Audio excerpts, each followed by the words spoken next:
بوڑھے آدمی کی شہوت سے بچا کرو۔ فرمایا بوڑھے سے زیادہ پردہ اور احتیاط کرنی چاہیے، کیونکہ اس میں جس طرح اور قوتیں کمزور ہیں ویسے ہی شہوت کی قوت برداشت بھی کمزور ہے، اور تقاضا اور میلان اس کو بھی ہوتا ہے مگر تحمل نہیں کر سکتا۔ عورتوں کو بوڑھے آدمی سے زیادہ بچنا چاہیے، لیکن اب لوگوں کا معاملہ برعکس ہے۔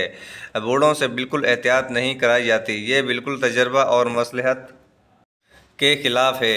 شہوت تو بوڑھوں میں بھی ہوتی ہے، لیکن چونکہ وہ کسی کام کے نہیں رہتے اس لیے بزرگ رہتے ہیں۔ میلان قلب خوب رہتا ہے، یہ نہیں کہ میلان نہ ہو۔ بوڑھے شخص میں قلب کا میلان زیادہ ہوتا ہے اور ضبط نفس یعنی نفس پر قابو پانے کی قدرت کم ہوتی ہے۔ یہی وجہ ہے کہ اکثر بوڑھے لوگوں کے ناگوار واقعات زیادہ سننے کو ملتے ہیں۔ کہا جاتا ہے کہ جوان شخص تو فراغت کے بعد سرد یعنی ٹھنڈا پڑ جاتا ہے، اور بوڑھے کو چونکہ فراغت ہوتی نہیں، اس واسطے اس میں میلان قوی رہتا ہے۔ حسن خوبصورتی کو سوچ سوچ کر مزے لیتا رہتا ہے، جو قلب کا زنا ہے۔ بزرگوں سے ضرور بچنا چاہیے۔ اب ہوتا یہ کہ عوام بزرگوں سے کہتے ہیں کہ میری لڑکی کی پیٹھ پر ہاتھ پھیر دیجئے، میری بیوی کے سر پر ہاتھ رکھ دیں۔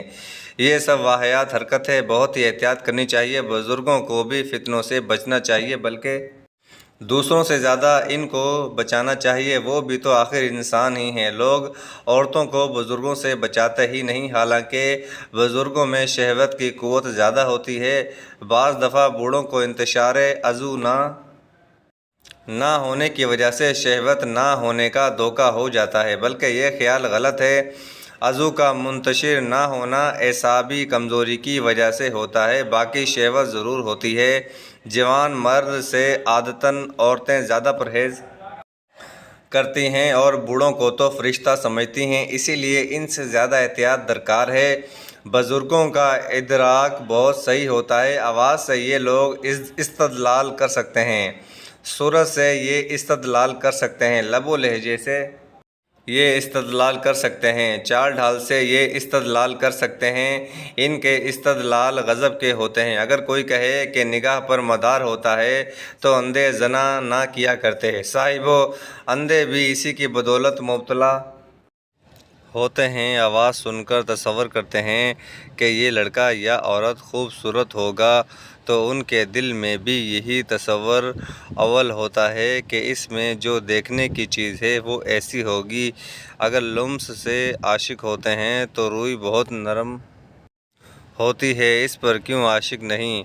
گو ان کے اندر ظاہری نگاہ نہیں ہے مگر دل کی نگاہ تو ہے ہی، اسی سے وہ کام لیتے ہیں۔ یہ مرض اول جوانی میں پیدا ہوتا ہے، بلکہ سب گناہوں کی یہی شان ہے کہ اول جوانی میں تقاضے کی وجہ سے کیا جاتا ہے، پھر وہ مرض اور روگ لگ جاتا ہے۔ جیسے حقہ اول کسی مرض کی وجہ سے پینا شروع کیا تھا، مگر یہ مرض لگ جاتا ہے اور شگل ہو جاتا ہے۔ لیکن جوان اور بوڑھے میں فرق یہ ہے کہ جوان آدمی تو علاج کے لیے کسی سے کہہ بھی دیتا ہے، اور بوڑھا آدمی شرم کی وجہ سے کسی سے کہتا بھی نہیں۔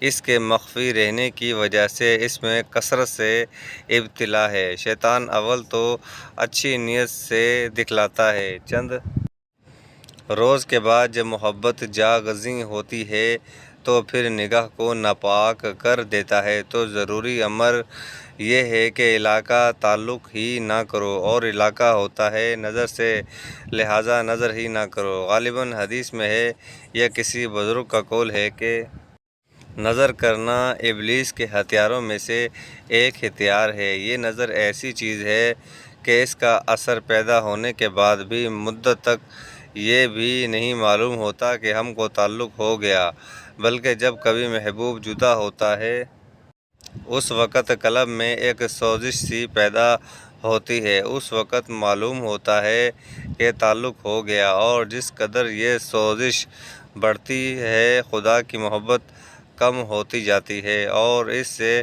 اللہ تعالیٰ کو بہت غیرت آتی ہے۔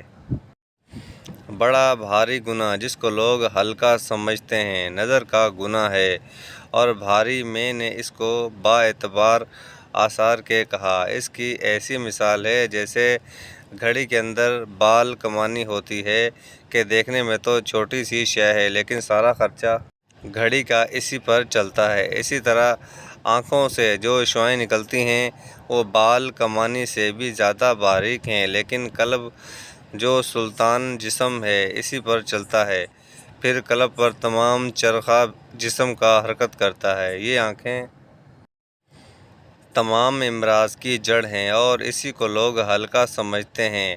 عام عادت ہو گئی ہے، مطلقاً اس سے پرہیز نہیں، جس کو چاہا گھور لیا، جس کو چاہا تاڑ لیا۔ اصل گناہ زنا اور لواطت بھی اسی سے پیدا ہوتا ہے۔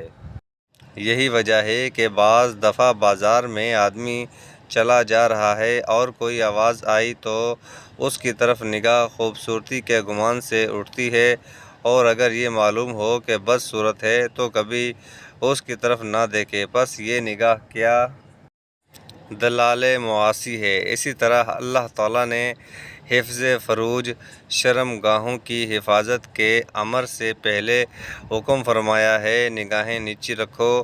جو مطیعین و محبین ہیں وہ تو عمر بھر کسی کی طرف دیکھ ہی نہیں سکتے، خواہ ان کے سامنے کچھ ہی آ جاتا جس سے وہ ٹکرا کر چوٹ کھاتے، گرتے پڑتے، اور اس میں ظاہر ہے کہ دقت اور پریشانی ہوتی۔ جس کو ہمت کم ہے یا نہیں ہے وہ اپنی حفاظت کے لیے ادھر ادھر کی چیزوں کو دیکھتے اور اس میں عورتوں وغیرہ پر بھی نظر پڑتی، گو قصد شہوت نہ ہوتا مگر تب بھی نفس نظر ہی سے گناہ ہوتا۔ الغرض من نہ ہونے سے علی الاخلاق از بصر واجب ہوتا ہے، اور اسی طرح گنہگار ہوتے ہیں۔ اسی لیے من ابصارہم فرمایا، مطلب یہ ہے کہ بعض نگاہیں نیچی رکھیں، یعنی وہ نگاہ جو قصداً نامحرم کی طرف سے ہو۔ اس سے نظر فجا یعنی اچانک نگاہ مستثنیٰ ہو گئی۔ مثلاً دیکھا یہ خیال کر کے کہ ہمارا بھائی آ رہا ہے اور اتفاق سے کسی عورت پر نگاہ پڑ گئی تو اس کا گناہ نہ ہوگا۔ اب گناہ وہی نگاہ ہوئی جو قصد کر کے نامحرم پر ہو، بلا قصد معیشت نہ ہوئی۔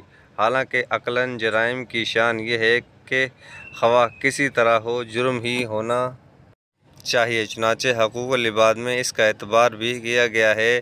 اگر کسی سے کسی کا مثلاً بلا قصد گلاس ٹوٹ گیا تو دام دینے پڑیں گے۔ اسی طرح آپ کے مقدمات متعارف میں جرم گواہ کسی طرح صادر ہو جرم ہی ہے۔ پس اسی قیاس کے موافق اگر نظر فجا کو بھی جرم قرار دیتے تو دے سکتے تھے، لیکن یہ رحمت ہے کہ اس کو جرم قرار نہیں دیا، اسی لیے کہ یہ خود ان کا حق ہے۔ یہ اعتدال ہے۔